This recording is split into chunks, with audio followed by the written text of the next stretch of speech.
Welcome to the Erasmus Foundation podcast. My name is Paul Nugent. Are you looking for answers to life and its meaning? Then this may well be the very podcast you need to listen to. In a series of podcasts, we are going to look at the difficult questions of life and apply spiritual knowledge to find out the answers. Hello. Today, our podcast is on the subject, strategy for life.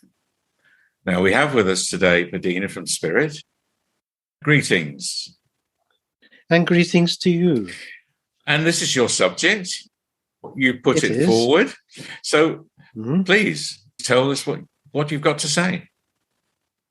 Well, what I would like to say initially is for people to think about the subject, strategy for living.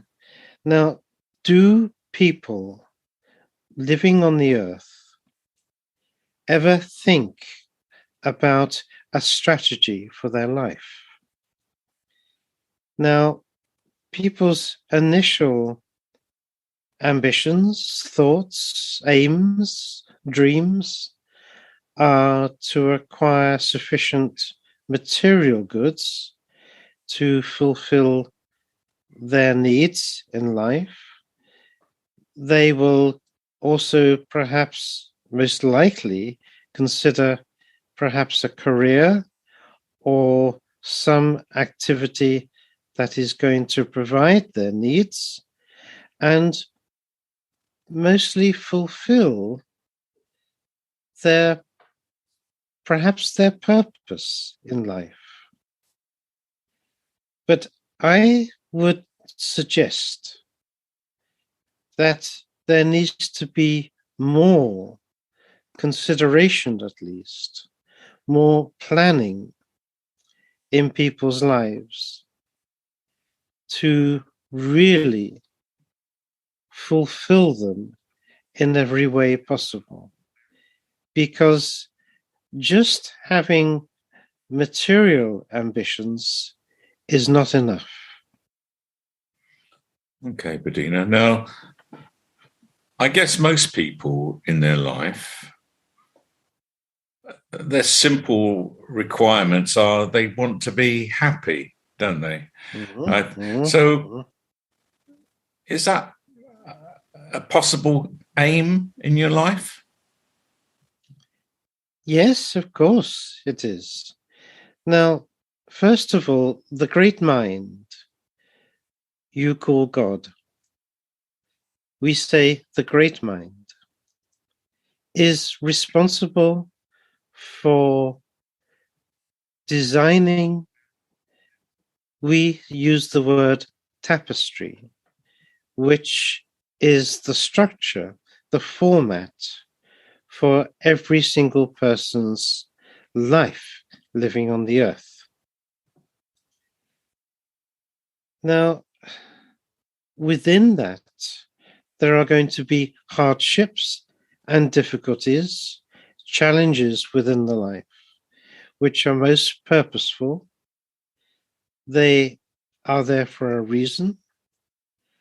And there will be sad times because people are living on the earth to learn and to experience all things. But apart from that, it is also a responsibility for every single person living on the earth to enjoy that life as well. Very, very important. And life should be enjoyed. So finding your own happiness is a requirement of life. It is a requirement within that planning, that strategy you might consider as an individual to help you fulfill your life to as much an end as possible. And really, happiness comes from within.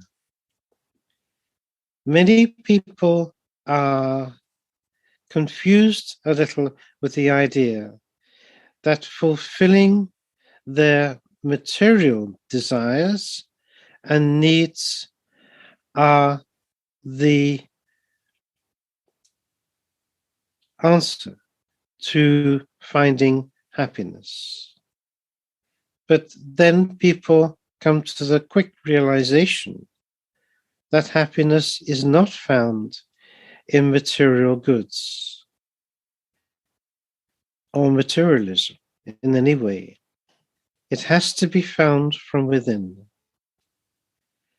And may I say, very briefly, that when you do work on yourself, and it requires work and effort, perhaps over a long period of time, you reach a state of peace. And it is from there that one finds true contentment and peace above all. People probably listening to this podcast for the first time are looking, particularly knowing that I'm talking to Spirit, they will be asking the question, so how can I avoid the hardships and the difficulties and the disasters that plague us through our lives?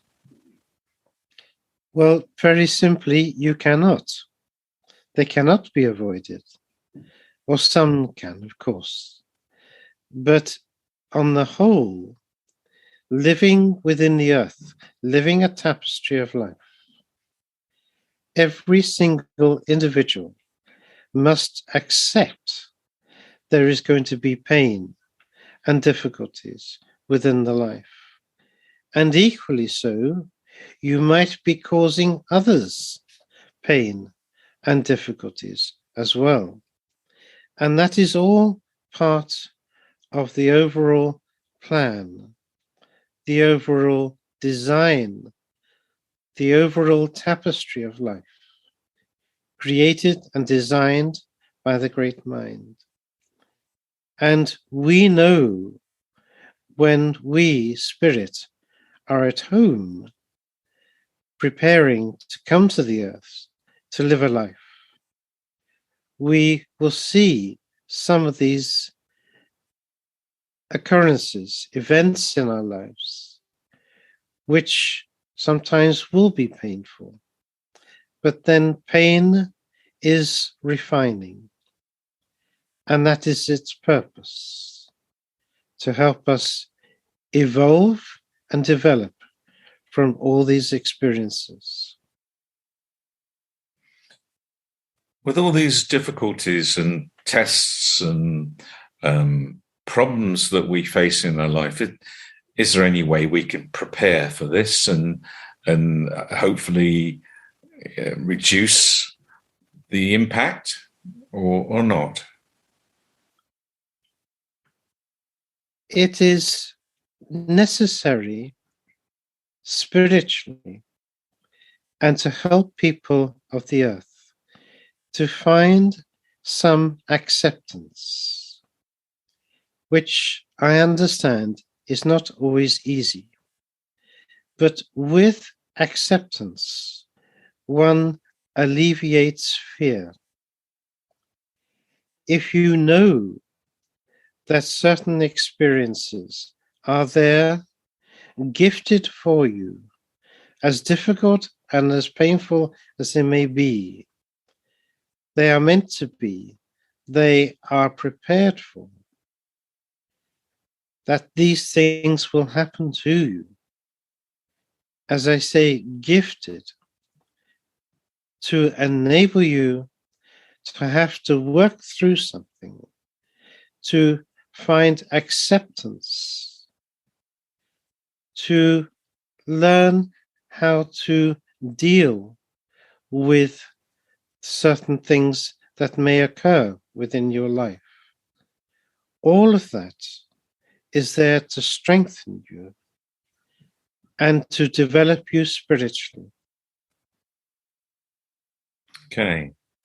Now, you mentioned about hurting others, and that really is something that most people feel they would try to avoid. And what you're saying, it's almost impossible to avoid hurting others. Is that correct?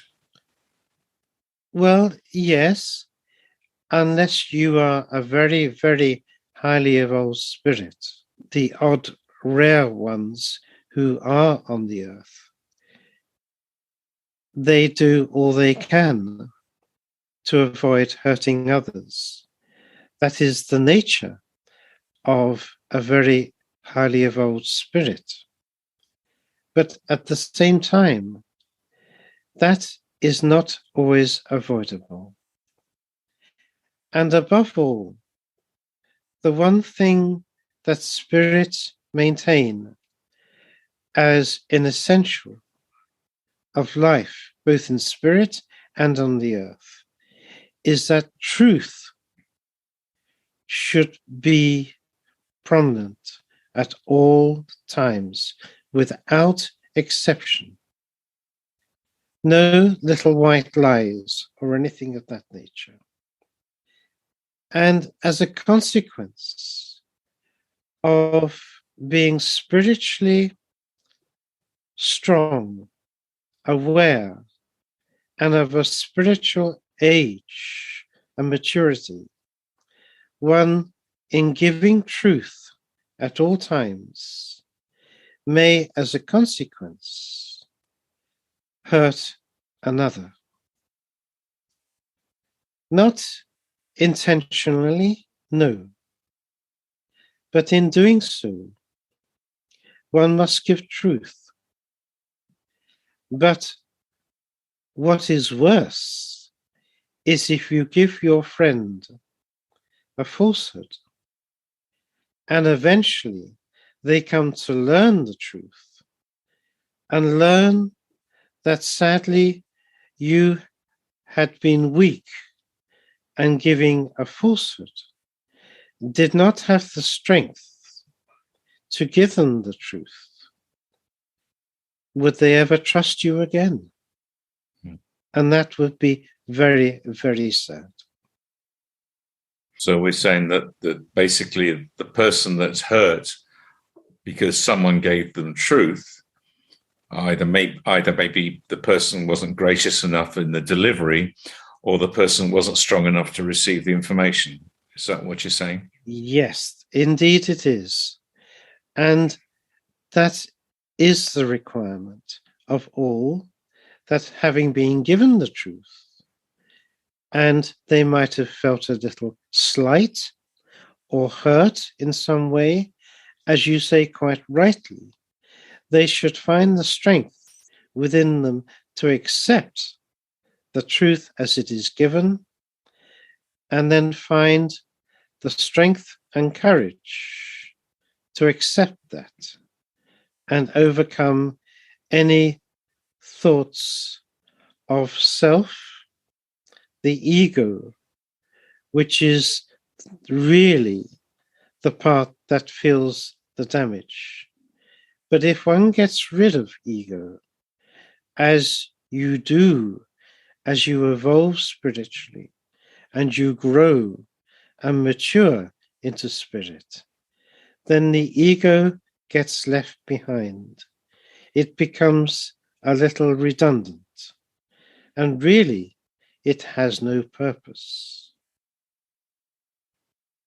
Thank you, Bettina. Now, you've mentioned many times already today acceptance. So would you like to tell us what you see acceptance as being? I would suggest that knowing that all that happens, both on the earth and in spirit and elsewhere, is all the will of the great mind. It cannot always be avoided, that certain things will happen, are meant to happen. They cannot be avoided. So they are there to be experienced. They are there for a purpose and a reason. Having that understanding and that knowledge is acceptance. And further to that, I would like to say one more thing. Life given by the great mind is eternal. It has been given with eternity. And eternity is really the will of the great mind.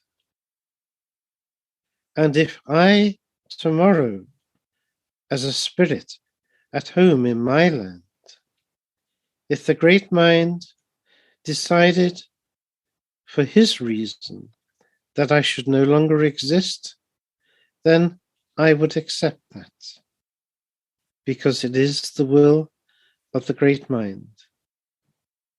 And there is nothing else. There is only the great mind, his will. Thank you, Bettina. So going back to your strategy, is acceptance the key then? The one thing that abides across your world in abundance is fear. Fear is very damaging. Of course, fear is necessary at times, and it does awaken you to a potential danger, to warn you. So it has a purpose, a good purpose at times. But overall, there is too much fear. And that is damaging. And that could be alleviated by a better understanding of what is the purpose of life. And with that understanding, then one can develop through strength and courage to find acceptance. Okay, thank you, Bettina. And going back to strategy, and what we were saying right at the beginning, people finding happiness is what they're looking for. And really what you've been saying is it's more contentment and peace is really what that really equals happiness. Yes? Yes. And so if you were content with yourself and you have no fear of living, then I suppose that your strategy becomes much more easier to manage. Is that true? It with a spiritually developed mind, by having a certain acceptance, by having a greater awareness of the natural law, of spirit, of where you come from, and really the whole purpose of life, and much more, then that helps you find that acceptance. And with that key that you hold on to, you find a peace of mind. And that, very simply, gives you a joy. It is very simple. Nothing complicated.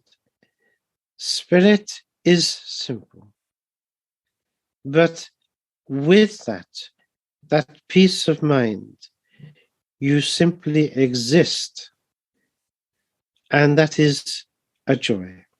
And maybe it's not quite appropriate for now, I'm not sure, but I'm going to ask anyway. Is what you're talking about what spirit would refer to as be? Yes. Okay. Because that is perhaps a subject for another time. Yes. But In spirit, we simply are. In spirit, time is not a consideration as it is upon the earth. You just simply are. You do not have concerns or anxieties about the future. You have memories of all the past, all your lives, all that you have known and been, that is within your memory. And you call upon that when you need to. But in most parts, you just are. And that is what you refer to when you say just be. And that is how a man must come to be within this earth. Again, it is another form of acceptance, that you just are as you are. And really, in reality, you can be nothing else. Okay. Well, we're coming to the end, Bettina. Would you like to say anything else before we finish? Yes, there is much more to this. Okay. And I would say that finding true happiness is a road that involves many exercises, much learning and development. And that cannot be explained or expressed in one simple interview like this. But it requires that man must become more aware of the natural law and his spiritual inheritance. And that is the key, really, to finding true happiness.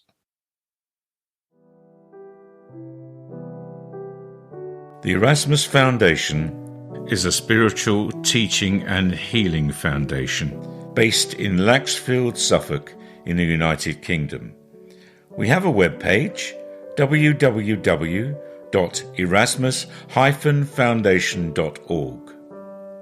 If you would like to be a guest on our podcast, or indeed have further questions for us, then please contact me on paul@erasmus-foundation.org, and we'll do our best to accommodate you. Thank you very much for listening.